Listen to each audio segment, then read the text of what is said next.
Bueno, ustedes pensaban que arrancamos nosotros, pero van a arrancar ustedes. Bien, buenas noches, buenas tardes a todos. Gracias por estar presentes acá. Bueno, antes de empezar con el tema en cuestión, que es el de diseños e implementaciones de audios, de nuevos diseños de procesadores valvulares, me gustaría preguntarle a cada uno y que bueno, nos puedan responder un poco si alguna vez escucharon equipos valvulares, qué percepción tienen a partir de ellos, si alguna vez hicieron alguna comparación de dichos equipos, es decir, entre ellos mismos, con otros equipos que por ahí cumplen la misma función. Y bueno, si notan algo diferente en su sonido. Acá está el micrófono. Experiencia, alguno que... Bueno, muchas gracias. Yo estoy todo el día con equipos valvulares. Me dedico a la reparación de modificación y fabricación también de amplificadores de guitarra. Así que estoy todo el día entre Marshall, Fender, Ampeg, Vox y también equipos de hi-fi como Marantz, Conrad Johnson y todas esas marcas. La diferencia con los equipos modernos, transistorizados, de estado sólido, es mucho más riqueza en armónicos. Los graves tienen tal vez más presencia, el sonido es más plano y la principal diferencia con los transistorizados es que pesan 4 veces más y consumen 4 veces más y está bien que así sea. Cuanto más pesado, mejor suena. Después, bueno, ya sabemos que las válvulas distorsionan de forma distinta a los transistores y esa distorsión es, podemos decir, agradable al oído con respecto a la distorsión de los transistores. Igual ya tenemos equipos en clase D y switching, pero por algo se siguen usando, es decir, en 1970 la válvula se decía que ya no iba más, que gastaba, que era antieconómica. Pasaron más de 50 años de esa época y hay más fabricantes ahora de equipos valvulares que hace 50 años atrás. ¿Otro? Ahí atrás, ¿no? Gracias. Sí, no me puedo comparar con ese nivel de experiencia de equipos valvulares, pero sí, hay una distorsión más controlada, entre comillas, por decirlo así, sin tantos armónicos impares y tan lejos del tono principal. Y por otra cosa, la distorsión, al no ser una distorsión digital, entre comillas, que da el transistor, o sea, no es una distorsión tan agresiva, genera ese agrado hacia ese color que se dice más cálido y no tan estridente que viene de un transistor.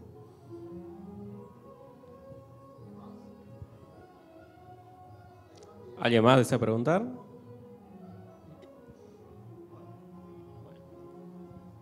Bueno, sé que hay algunos que tienen ya conocimiento, ¿no?, de esto, de algunas cosas, otros tal vez no tanto. Entonces, ¿por qué, Joaquín, no nos contás un poquitito algunas características generales, ¿no?, de un equipo valvular? Algo que ya nos introdujo acá el señor, pero a ver si te puedes explayar un poquito más.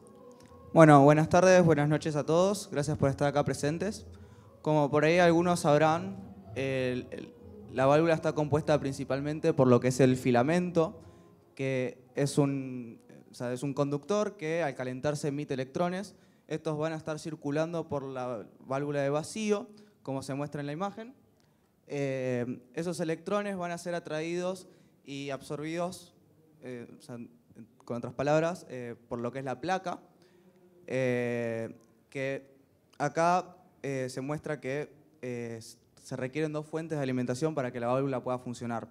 En primer lugar, se requiere una fuente de baja tensión para alimentar lo que es el filamento. Este filamento requiere, se puede alimentar con 6,3 volts o con 12,6 volts. Depende de la válvula o de cuál elemento se va a usar dentro de la válvula. Y después la placa requiere niveles de alta tensión para poder polarizar la válvula correctamente. Se suelen utilizar entre 50 o 350 volts, aunque en el mercado se pueden conseguir válvulas que trabajan tanto por debajo como por arriba de este rango. Para poder trabajar con lo que son señales de audio, nosotros necesitamos manejar de alguna manera cómo es ese flujo de electrones adentro de la válvula. Entonces se introduce lo que es la grilla. La grilla va a estar con un potencial que va a limitar lo que es la circulación de electrones, y por ahí es donde nosotros decimos que entra el sonido, donde entra la señal eléctrica.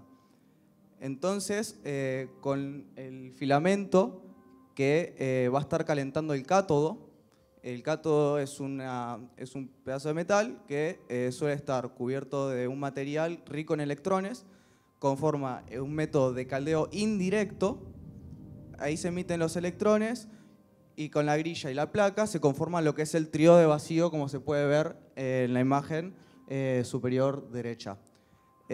Inicialmente las válvulas eran diodos, como aquellos de estado sólido que permiten la circulación de la corriente en una sola dirección, pero a medida que se fueron introduciendo nuevos elementos, como la grilla, se conformó el triodo.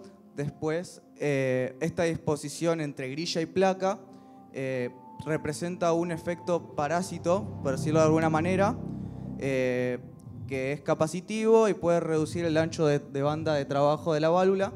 Entonces se desarrolló el tetrodo. El tetrodo incorporó una nueva grilla para poder disminuir este efecto capacitivo, pero trajo consigo otro problema, que son las emisiones secundarias, y para eso se desarrolló el pentodo, que añadió una nueva grilla. Entonces, en lo que es audio de baja potencia, solemos trabajar con triodos, nada limita que se puedan usar los otros elementos, y después en potencia se suelen utilizar los pentodos. Entonces, como características principales de la válvula está esto de la doble alimentación, que representa otros desafíos a la hora de desarrollar fuentes de alimentación para los circuitos valvulares, ya que se requieren distintos tipos de regulación. La impedancia de la grilla es mucho más grande de lo que se puede conseguir con dispositivos transistorizados. También está lo que es el MU, el factor de amplificación, que es lo que uno estudia a la hora de buscar la ganancia en la válvula. Y también están los efectos parásitos, tanto de capacitancia como de resistencia de placa. Bien, ahí ya tenemos una introducción un poco teórica de todo lo que es el funcionamiento, características, ventajas, desventajas que puede presentar un triodo, un pentodo, cómo se va solucionando en cada una de las etapas en el diseño. Ahora me gustaría pasar con Carmelo Capello para continuar con el tema de un poco de una review histórica de cómo fue desde los inicios y bueno, en qué se utilizaban principalmente las válvulas.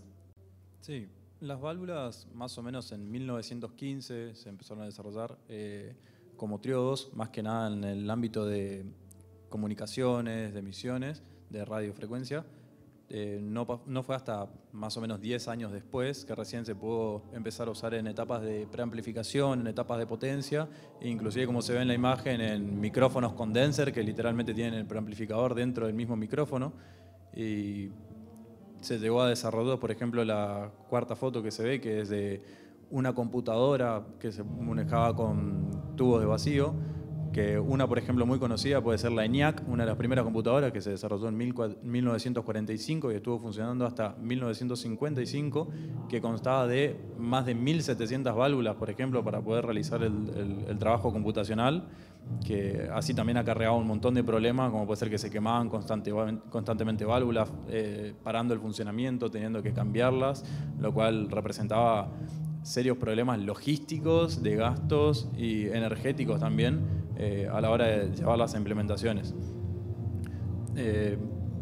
Repasando un poco con lo que pudieron hacer algunos modelos, al principio en 1920 vemos modelos más parecidos a las bombillas de filamento, que son un poco el predecesor a la válvula de vacío, ya que a partir de ahí se lleva un poco al efecto de Edison, que permite dar pie a la creación del triodo y de los demás modelos que mencionó mi compañero.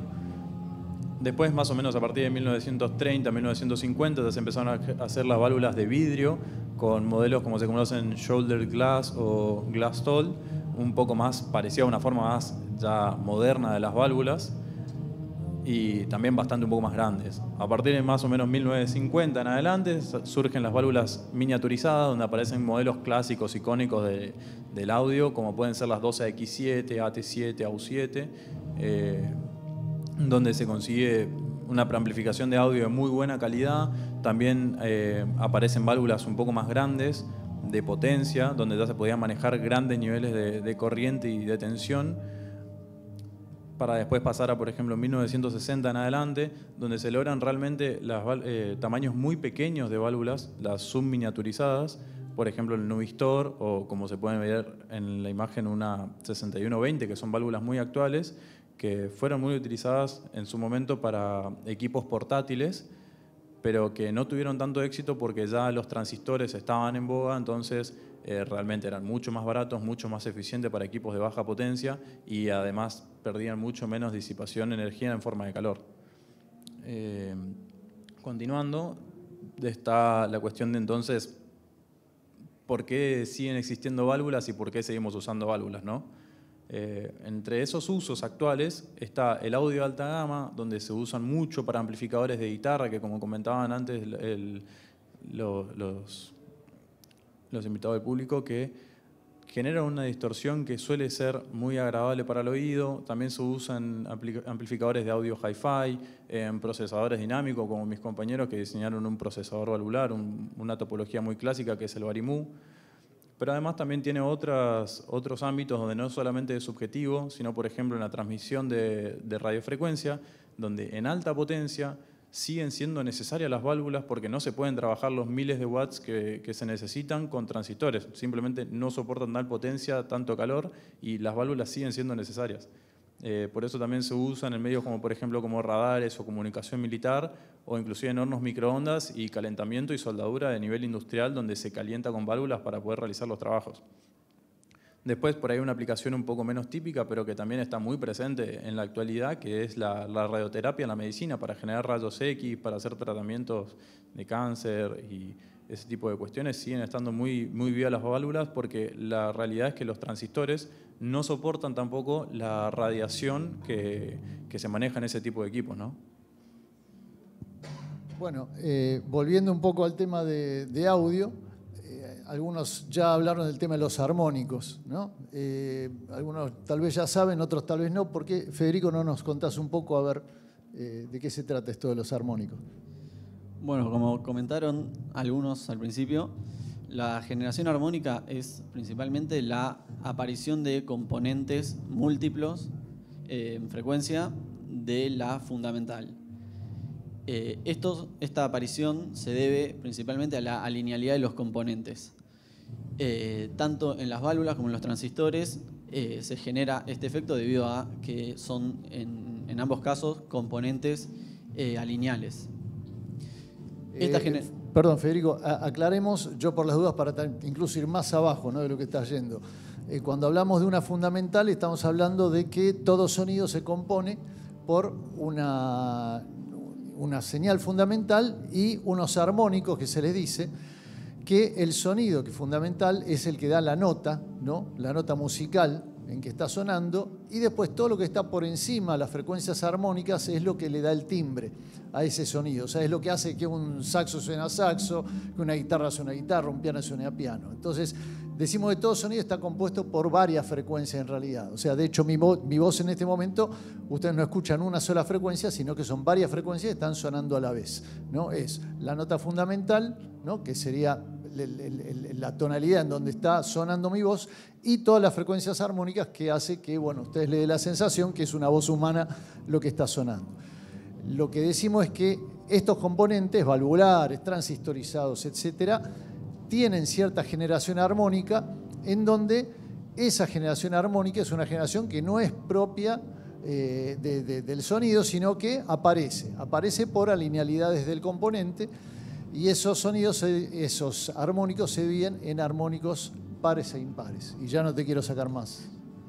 Sí, justamente tenemos, por un lado, lo que son los armónicos pares, que son los múltiplos pares de esta frecuencia fundamental, como puede ser en el caso de tener, como en la imagen, una frecuencia fundamental de 1 kHz, serían 2 kHz, 4, 6 y así sucesivamente. Y por otro lado tenemos los armónicos impares, que vendrían a ser los múltiplos impares de esta frecuencia fundamental. La generación de armónicos no es igual en válvulas que en transistores. Ahí está una de las principales diferencias del sonido. Por un lado tenemos los transistores BJT, los cuales tienen una predominancia de armónicos impares. Y por otro lado tenemos los transistores JFET y las válvulas cuya generación de armónicos tiene una predominancia del segundo armónico principalmente. Esto hace que el sonido de las válvulas y de estos transistores JFET sea más musical y sea más agradable muchas veces al oído, debido a que este segundo armónico coincide con la octava de la frecuencia fundamental. Para la gente que tiene algún conocimiento de música, sabe que la octava generalmente es un intervalo muy agradable, muy musical, mientras otros intervalos, como puede ser una quinta, que en el caso del tercer armónico puede generar una mayor disonancia a la hora de escuchar el sonido.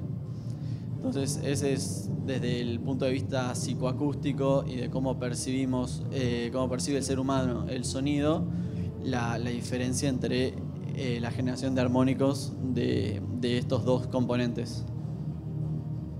Bueno, voy a darle ahora continuidad a mi compañero Fausto para que pueda comentarnos un poco en todo lo que es la parte de diseño de equipos valvulares, si únicamente los mismos se hacen empleando válvulas por completo en toda la línea, en todo el proceso, o si podemos tener algún tipo de alternativa o utilizando otros elementos de electrónica de estado sólido. Bueno, muchas gracias. Por supuesto que podemos usar ambos mundos, ambas tecnologías, y eso lo conocemos como circuitos híbridos.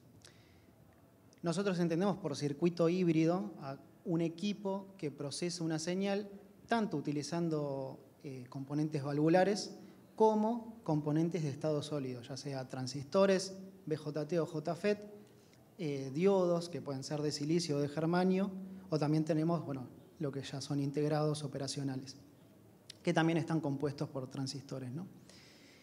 Ahora, ¿cuál es la ventaja de usar circuitos híbridos? Básicamente lo que se busca es utilizar las características propias o los beneficios que nos dan estas dos tecnologías, ¿no? Por ejemplo, es muy común ver en equipos de guitarra que no solo se utiliza o todo válvula o todo estado sólido, sino que podemos tener un preamplificador valvular, lo cual le va a dar ese color característico que se suele decir mucho, pero en lo que es etapa de potencia vamos a tener amplificadores, por ejemplo, transistorizados, BJT, MOSFET, por la eficiencia que suelen tener estos dispositivos, ¿no? Ahora, estos circuitos híbridos los podemos fabricar, diseñar con distintas topologías, ¿no? Una de estas topologías es lo que sería la conexión en cascada, que es como se puede ver en el diagrama de flujo.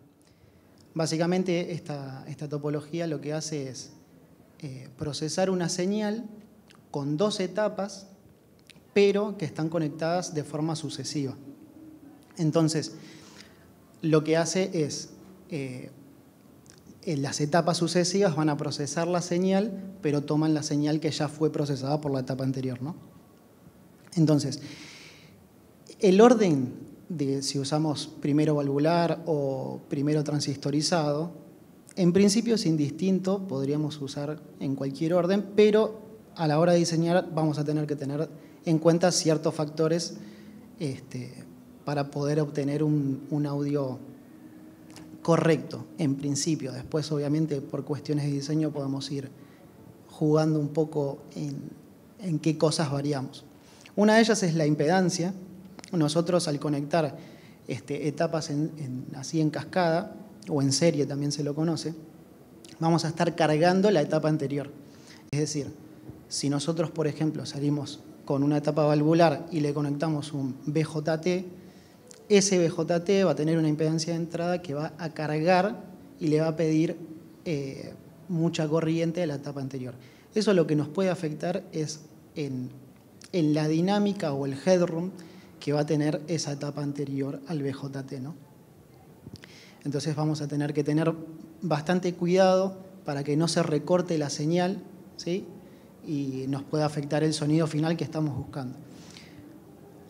Otro de los factores que hay que tener en cuenta es básicamente los niveles.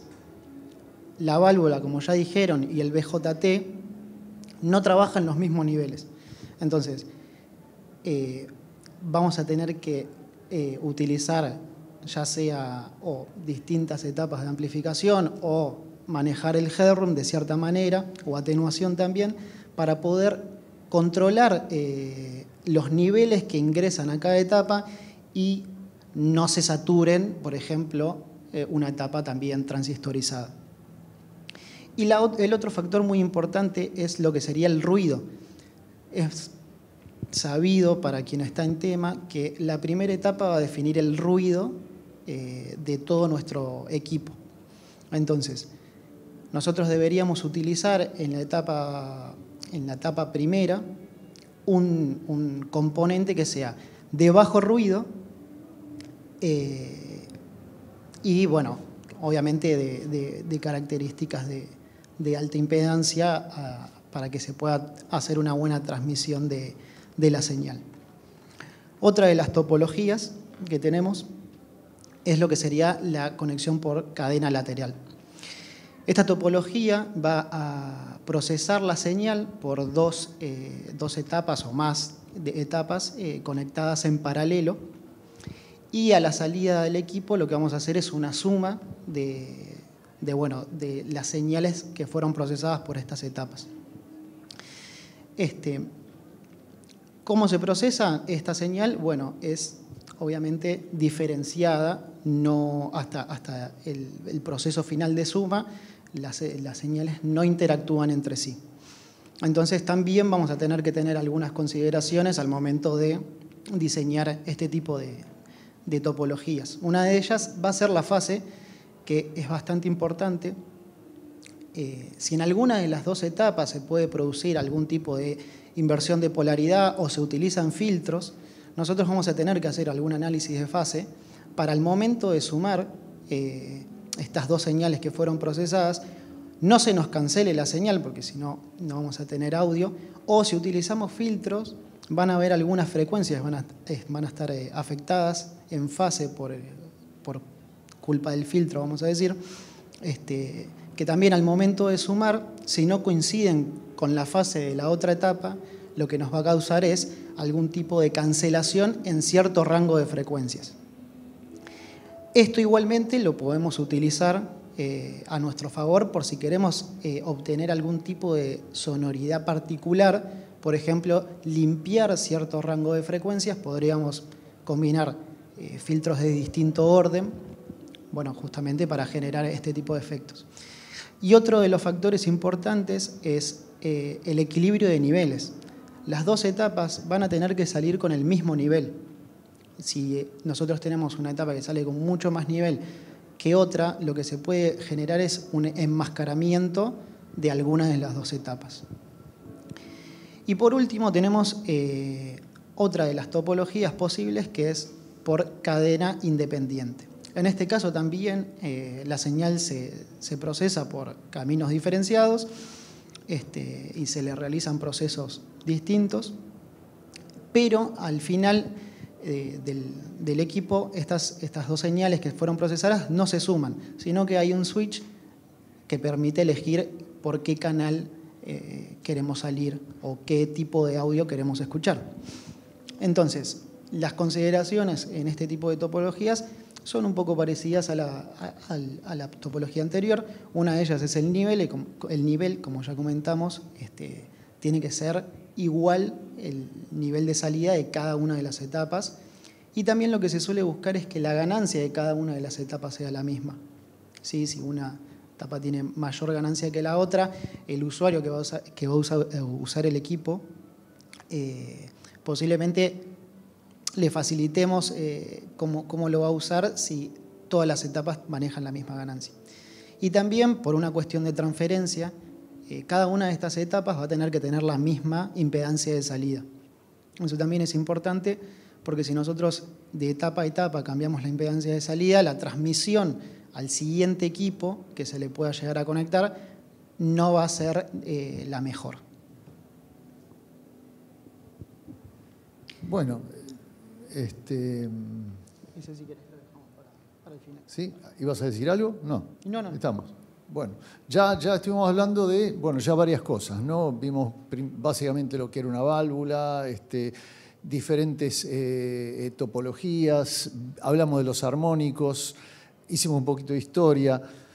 Después vamos a sacar conclusiones de todo esto para justamente decir, bueno, al final, ¿qué? ¿Está bueno tener una válvula? ¿Está bueno hacer circuitos valvulares? ¿Conviene circuitos híbridos? ¿Qué tipo de topología uso? ¿Por cadena lateral? ¿Por sistema serie? Pero hay algo más que tiene que ver con las topologías electrónicas, que es la realimentación. Agustín, ¿nos querés contar un poquito? Bueno, hablando un poco sobre la realimentación, primero para definirla consiste en tomar parte de la señal de la salida y devolverla a la entrada.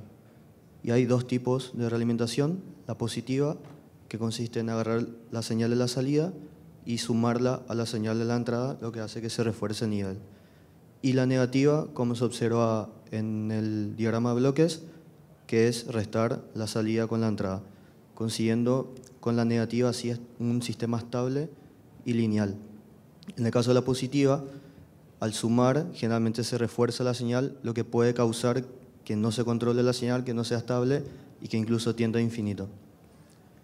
Si hablamos un poco de realimentación positiva en audio, siempre aclarando que es realimentación positiva controlada, podemos ver que se utilizan siempre en osciladores, o sea, para generar señales periódicas, como puede ser una senoidal, una onda cuadrada, como se observa ahí en el osciloscopio, y generalmente son este tipo de señales que se utilizan en laboratorios para realizar pruebas de equipos. Otro uso bastante cotidiano hoy en día es en los sintetizadores. Ahí podemos ver un sintetizador analógico que genera tonos puros, entonces usa como un recurso musical, por así decirlo. Pero este tipo de realimentación no se usa en lo que sería amplificación de audio. La que sí se usa es la realimentación negativa, porque conseguimos así tener un sistema estable y controlado. Es decir, podemos estar controlando el sistema, en este caso, el circuito. Generalmente lo que conseguimos es que la señal de entrada se asemeja a la señal de salida, es decir, de esta forma es como que evitamos la alinealidad del proceso que estamos aplicando, simplemente buscando amplificar el nivel, pero sin agregarle componentes armónicos que no sean propios de la señal de entrada. Bueno, en circuitos activos, como bien dijeron mis compañeros, las válvulas y transistores no son lineales. Es decir, que generalmente o casi siempre añaden componentes armónicos a la señal que se está procesando. Por lo tanto, al utilizar la realimentación, lo que logramos es reducir esta distorsión armónica al realizar un proceso con este tipo de circuitos. Así también, otro punto bastante importante es el control de ganancia. Generalmente, los transistores y válvulas, su ganancia es bastante alta, pero depende de parámetros que uno no puede controlar, como puede ser la variación de temperatura. Para realizar un control que sea lineal, a partir de componentes pasivos, lo que se hace es realimentar y añadir, por ejemplo, un divisor resistivo, que es un componente pasivo lineal y que uno puede tener control sobre la ganancia del circuito. Es decir, pasamos de tener una ganancia que depende, por ejemplo, de un parámetro del transistor, que no es controlable, a controlar nosotros o el usuario la ganancia del circuito. Y otro aspecto importante que añadí, que yo creo que es más bien una consecuencia de la realimentación, es la facilidad en acople de etapas.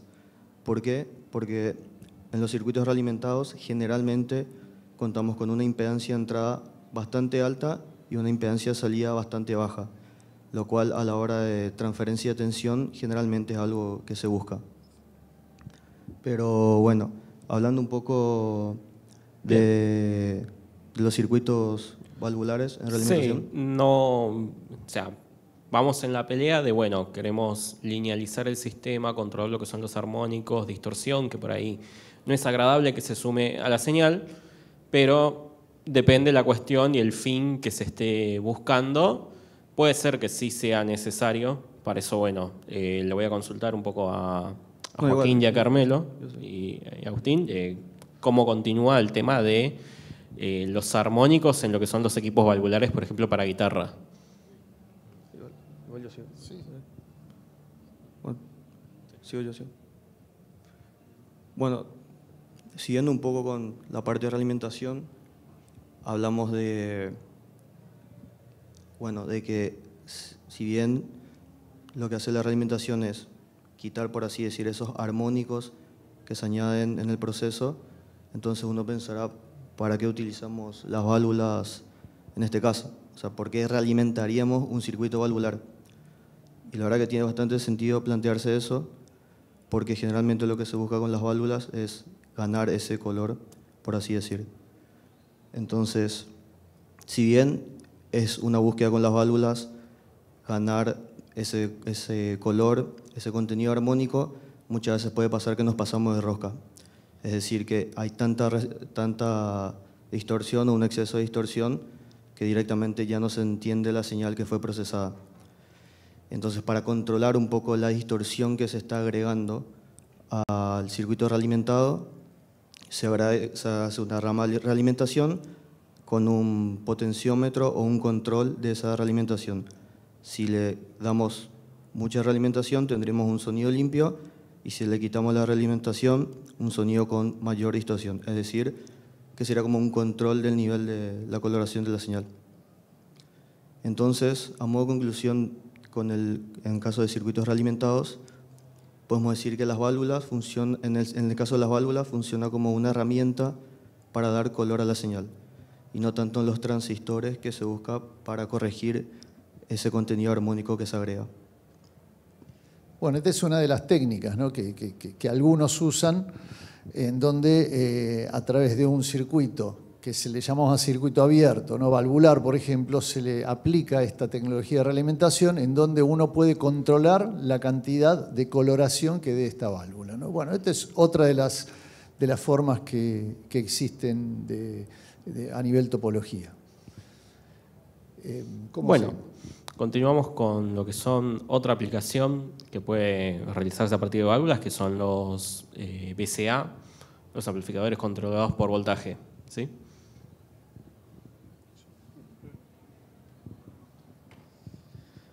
Bueno, como dijo Abel recién, un VCA es un amplificador controlado por tensión.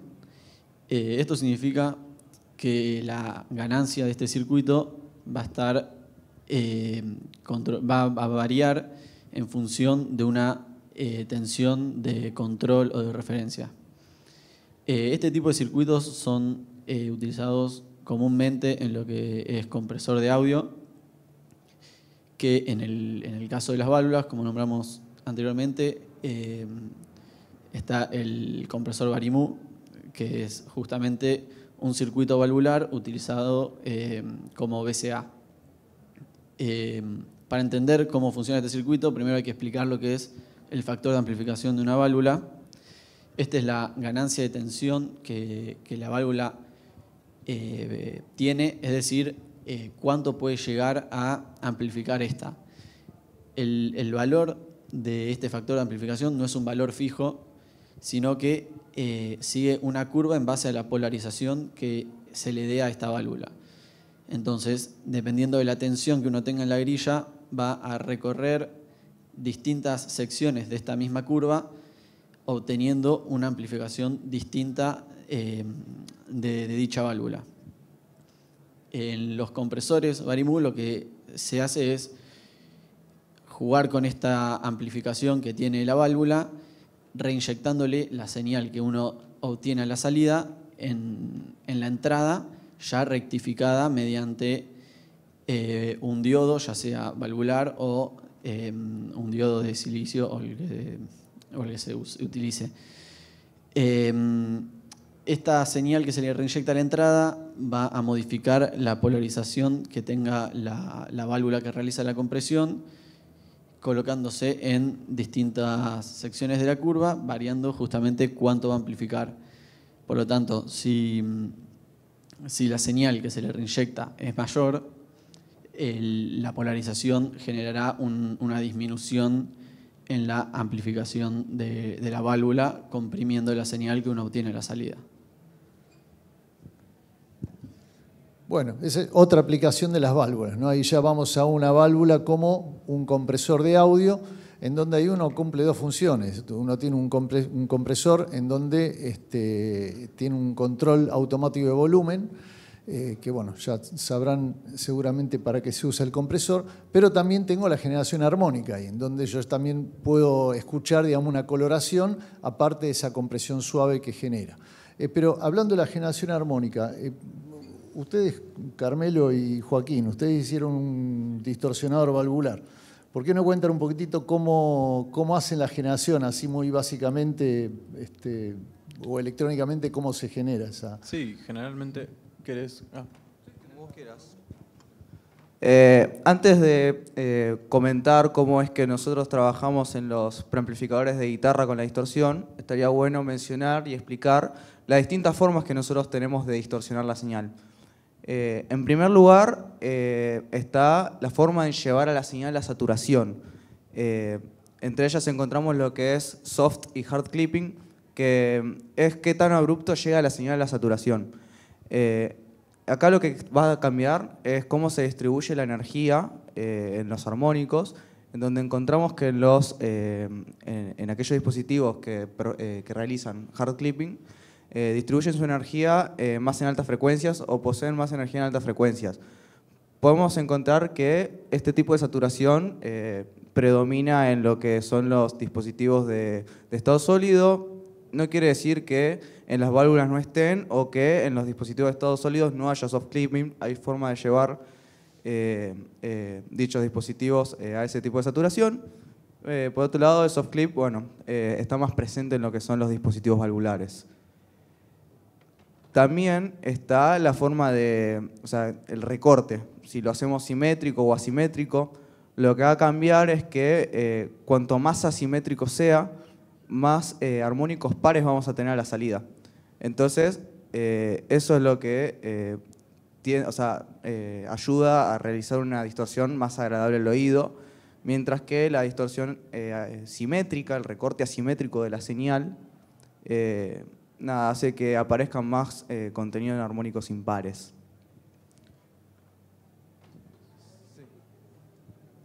Bueno, un poco yendo a la pregunta, ¿no?, de cómo generamos la distorsión en válvulas, como mencionaba mi compañero, que en el recorte simétrico se aparece más en componentes de estado sólido, porque es bastante parecido su comportamiento de cómo generar los armónicos en semiciclo a semiciclo de la señal. En cambio, en la válvula, en cada semiciclo se genera distorsión de forma diferente. Uno de los modos que se genera distorsión es la distorsión por corriente de grilla, que como habíamos hablado al principio de la charla, sobre que teníamos en un tríodo de vacío, tenemos tres conectores, tenemos el cátodo, la grilla y la placa. Literalmente, en la distorsión por corriente de grilla es que se produce corriente donde no debería de haberlo. Es decir, si normalmente uno busca en el componente de la válvula que la corriente vaya de cátodo a placa, cuando se supera la tensión de polarización de la grilla de la válvula, se produce un cambio de la polarización del campo eléctrico y literalmente se produce un flujo de electrones entre el terminal de grilla y el terminal de cátodo. Esto hace que no toda la corriente que debería ir a la placa vaya como debería ser y genera una deformación en la señal. Esto genera un tipo de distorsión que es diferente a la distorsión por corte, donde literalmente se llega al techo o al nivel máximo de tensión que podría alcanzar la válvula debido a su amplificación. Entonces, uno puede trabajar de diferente manera en base a la ganancia de la válvula y al nivel de tensión que ingresa a la válvula. Por ejemplo, si uno quisiera una distorsión suave, podría buscar una válvula que tuviera una excursión bastante grande para no llegar a la distorsión por corte, pero sí ingresar un alto nivel de tensión para que de esa forma se produzca una distorsión por corriente de grilla, que la verdad que, primero, que al no producirse el recorte es bastante asimétrico, generando armónicos pares. De esa forma suele ser una distorsión bastante suave y agradable para lo que es el oído, para lo que suele ser musical, un poco subjetivo, ¿no? Pero que está fundamentado. Y si uno quiere un gran recorte, puede conseguir una válvula que tenga mucha ganancia, ingresar con mucho nivel y de esa manera producir tanto recorte, digamos, por saturar la válvula, como por además también producir corriente en grilla. Esto termina siendo que, como había dicho mi compañero, se consigue una distorsión un poco más simétrica, si se quiere, pero no tanto como en el transistor, debido a que siguen siendo diferentes tipos de distorsión a cada semiciclo. Si bien al distorsionar tanto se consigue un poco de distorsión simétrica, no lo es como suele ser en el transistor. Acá, por ejemplo, en la imagen se puede ver un caso de solamente distorsión por corriente de grilla y cómo aparecen armónicos pares muy cercanos a la fundamental, lo cual es sumamente consonante. Entonces, realmente se produce un sonido muy musical, si se quiere. En la siguiente diapositiva, ahí tenemos lo que sería la distorsión solamente por corte, donde ya aparecen más armónicos, pero siguen siendo bastante cercanos a la fundamental y también con menor nivel, por lo cual se produce el efecto de enmascaramiento, donde los primeros armónicos más consonantes tapan a los armónicos con menos nivel, creando así también un sonido bastante agradable. Bueno, sí, estamos viendo que... sí, ¿querés agregar algo? Sí, primero como aclaración, esto es corriente de grilla, lo anterior fue recorte, pero quería mencionar también lo que fue el caso del preamplificador que diseñamos con Carmelo. Nosotros, por ejemplo, trabajamos con 2 canales de distorsión y un canal limpio. Entonces está bueno mencionar que en estas cuestiones de diseño, para obtener por ahí un sonido más limpio, no solo puedo utilizar lo que es realimentación, como explicó mi compañero Agustín, pero también optamos por utilizar una válvula que necesita tensiones de polarización más altas. Entonces, luego de amplificar una vez la señal, en el caso de buscar un canal limpio, utilizando esa válvula con tensión de polarización más alta, nos alejamos de lo que es recorte por corriente de grilla, y si realimentamos incluso, podemos tener menor ganancia de tensión, entonces no estamos llegando al recorte. Después está lo que es el control de ganancia, que se explicó que es un divisor resistivo de tensión, pero que según el caso, si se quiere más o menos ganancia, se puede alternar en qué tan agresivo es ese divisor de tensión, qué tanto atenúa la señal. En el caso de mayor distorsión, si uno quiere mucha distorsión, le va acoplando etapas, mucha ganancia, se lleva la señal al recorte y así se va logrando distintos tipos de distorsión. En el caso de preamplificador de guitarra, también puede ser en el bajo. Bueno. Fausto, ¿querés contar un poquito el otro diseño? Porque acá hay un diseño de ellos que bueno, fue más o menos esto, y que lo tienen ahí en el stand, si lo quieren pasar a ver. Pero hay otro diseño que también usa algunas otras cosas, aparte de esta. Comentanos un poquito, Fausto. Bien, si querés volver al diagrama que estaba antes. Bueno, básicamente... en el stand también lo pueden ir a escuchar si quieren, ese. Gracias. Lo que hacemos acá es trabajar con varias de las topologías que mencioné antes, ¿no? Topología en cascada y topología por cadena lateral. Entonces, ¿qué es lo que buscamos acá? Es un preamplificador de guitarra valvular, pero que además le generamos distorsión con válvula y distorsión con diodos de germanio. Esto lo hacemos en cadenas laterales. Entonces, nosotros lo que buscamos es dividir la señal en 3 cadenas laterales.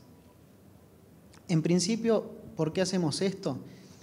Si nosotros distorsionamos toda la señal de la guitarra, lo que se va a generar, si usamos mucha distorsión, es demasiados armónicos vamos a estar generando, como comentaron acá mis compañeros.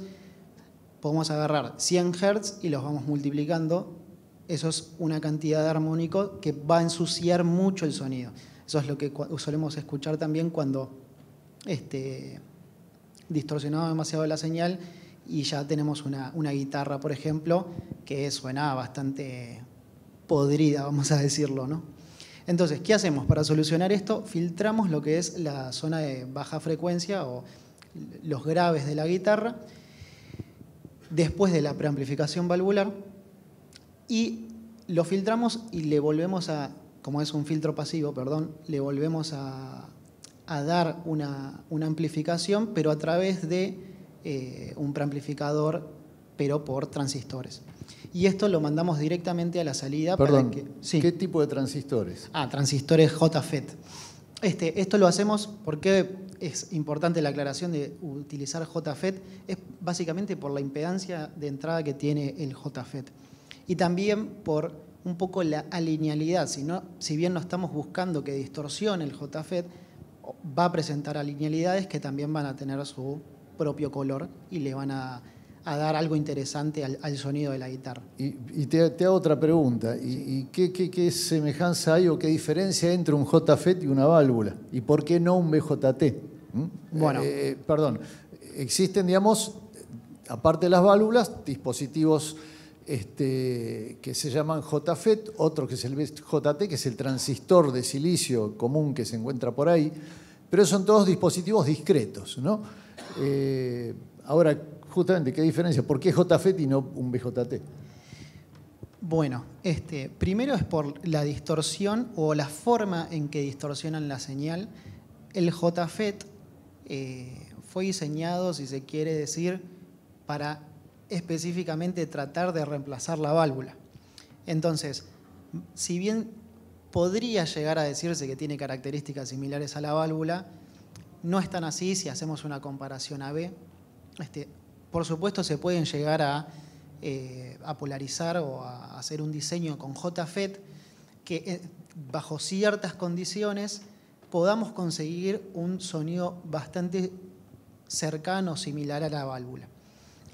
Aparte de estas características, bueno, un transistor, como ya se dijo también, no necesita la misma alimentación que una válvula. En la válvula vamos a tener que diseñar dos fuentes, la de baja tensión para alimentar los filamentos, que eso necesita, si bien es baja tensión, necesita mucha corriente, y también vamos a necesitar la alimentación de alta tensión para alimentar la válvula, ¿no?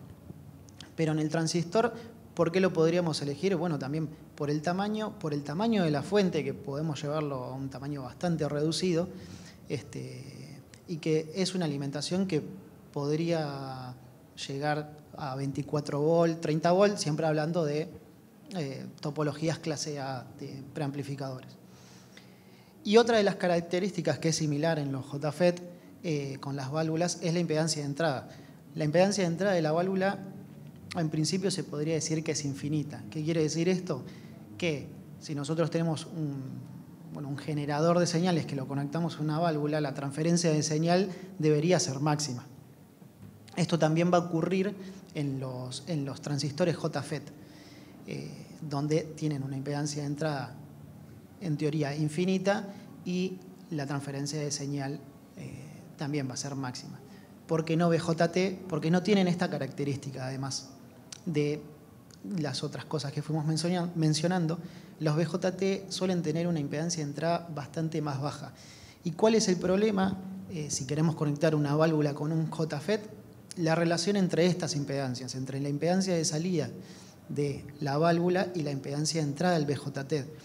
Entonces vamos a tener una transferencia de señal que posiblemente no sea la adecuada, a menos que sea por diseño lo que estamos buscando. En este caso, nosotros no queríamos generar mayores distorsiones de las que ya teníamos, por eso terminamos usando un BJT, para que la transferencia, para que el JFET, para que el JFET no cargue la válvula y la transferencia de señal sea la máxima posible, y bueno, además mantener únicamente la distorsión valvular sin generarle una carga.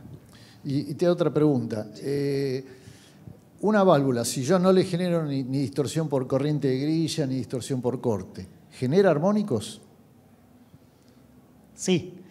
Okay. Sí. ¿Y en qué orden? O sea, ¿orden par o impar? Par. En par, ¿no? sí. Par. Y el BJ, bueno, ¿el JFET hace lo mismo o no?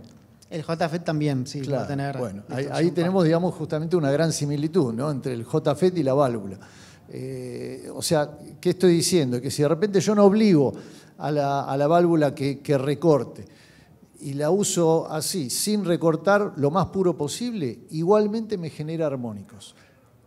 ¿Cuántos armónicos? Bueno, justamente mayormente armónicos pares. De hecho, el segundo armónico es el que más fuerte suena en una válvula, que sería, bueno, sí, el segundo armónico. Y sucede exactamente lo mismo en un JFET. Ahora, el BJT, ¿sucede lo mismo o en qué armónicos, qué tipo de armónicos distorsiona? El BJT Claro. distorsiona con otros armónicos. Claro. Entonces no se va a parecer para nada. Para nada. Bueno, ahí en realidad, si nos explayamos un poquitito más, sí, vamos a ver que el BJT ya en esencia, por su alinealidad, distorsiona por armónicos impares y pares, los dos mayormente por armónicos impares. Entonces ya tenemos una gran diferencia. Por eso, bueno, imagino en ese circuito habrán elegido para la parte de distorsión por diodos hacer una preamplificación, pero con JFET y no con BJT. ¿Correcto eso? Sí, exactamente. Bueno, y como siguiendo, tratando de explicar un poco cómo funciona el circuito, las otras cadenas laterales terminamos también filtrando lo que es baja frecuencia para solo distorsionar lo que es la media y alta frecuencia. ¿Cómo distorsionamos esto? Bueno, lo distorsionamos por válvula y por diodos de germanio. ¿Cuál es el beneficio de este tipo de topologías y de hacer circuitos híbridos? Que podemos, manejando distintos controles, podemos terminar sumando el tipo de distorsión que nos genera el diodo, o podría también haber sido distorsión con un transistor. Podemos sumar ese tipo de distorsión con la distorsión valvular, ya sea en cualquiera de sus polarizaciones y ya sea cualquiera de las distorsiones que estemos generando, por corriente de grilla, por corte o ambas juntas, y lo mismo con lo que sería un transistor o un diodo.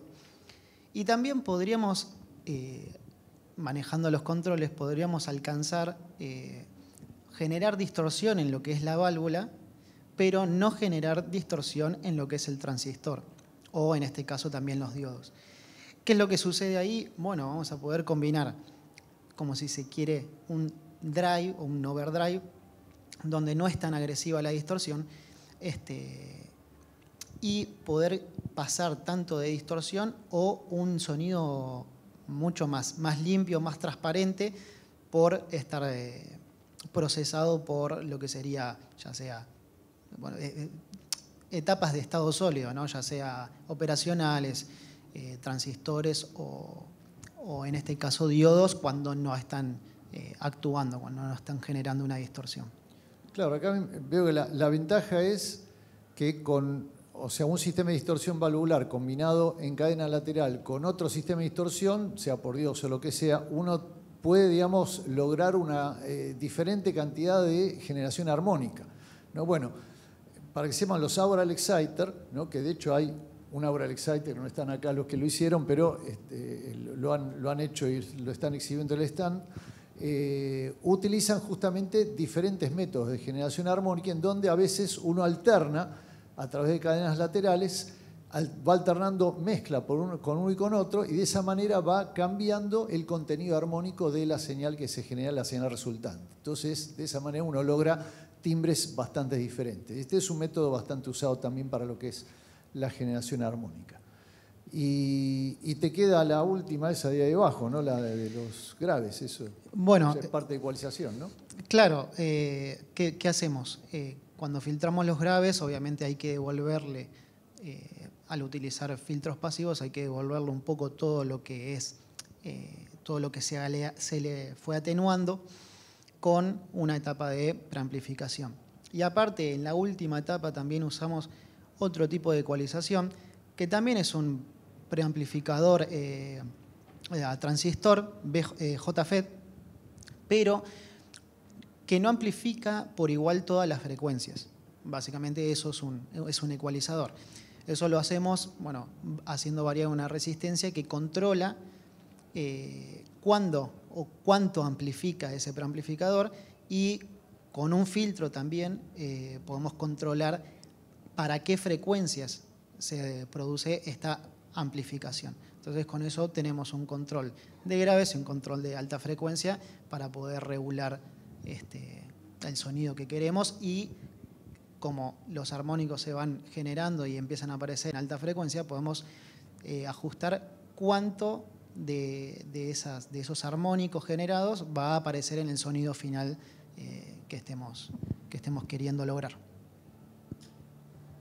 Ahora yo pregunto, ¿cómo genera armónicos un distorsionador a través de amplificadores operacionales, por ejemplo, ¿no? El amplificador operacional es un amplificador que generalmente utiliza BJT, en donde la generación de la distorsión es totalmente simétrica, ¿no? O sea, genera distorsión tanto en el semiciclo positivo como en el semiciclo negativo de la señal, exactamente igual. ¿Qué tipo de distorsión genera? ¿Qué quiera contestar, ¿no?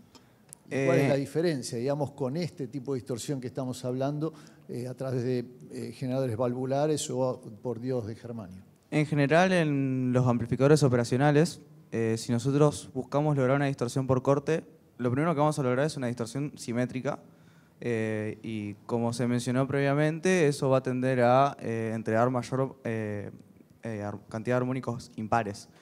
Entonces lo que uno puede hacer con un operacional es cambiarle la tensión de referencia.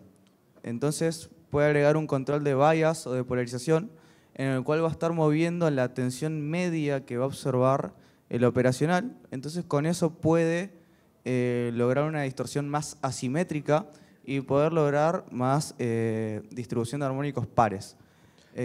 A su vez, con los diodos y con operacionales podemos lograr, según la configuración en la que se utilice el amplificador, saturar la señal colocando los diodos en la realimentación.